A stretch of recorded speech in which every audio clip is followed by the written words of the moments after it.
चंद्रपूर शहरातील कायदा व सुव्यवस्था अबाधित राखण्यासाठी आणि गुन्हेगारी प्रवृत्तींना आळा घालण्यासाठी चंद्रपूर जिल्हा पोलीस प्रशासनाने एक मोठी कारवाई केली आहे।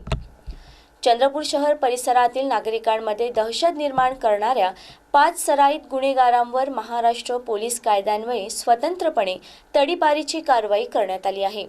किसन उर्फ अमन डोंगरे, विशाल तांबे, गणेश बैस, अनिल ठाकूर, नरसिंग गट्टू रेवल्लीवार या 5ही आरोपींवर चोरी, घरफोडी, जबर दुखापत करणे, अवैध हत्यार बाळगणे, जुगार खेळणे, अवैधरित्या दारू बाळगून विक्री करणे इत्यादी असे अनेक गंभीर गुन्हे त्यांच्यावर दाखल आहेत।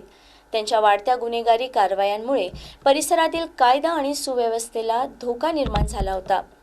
त्यांच्या दहशतीमुळे स्थानिक नागरिक आणि साक्षीदार न्यायालयात किंवा पोलिसांसमोर उघडपणे साक्ष देण्यास घाबरत होते।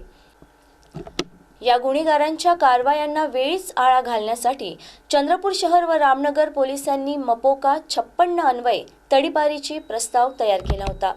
चंद्रपूर उपविभागीय दंडाधिकारी यांनी सर्व पुराव्यांची कायदेशीर पडताळणी करून या 5ही आरोपींना तडीपार करण्याचे आदेश जारी केले आहेत। चंद्रपूर जिल्हा गुन्हेगारीमुक्त करण्यासाठी आणि नागरिकांमध्ये सुरक्षिततेची भावना निर्माण करण्यासाठी अशी कडक कारवाई यापुढेही सुरू राहील।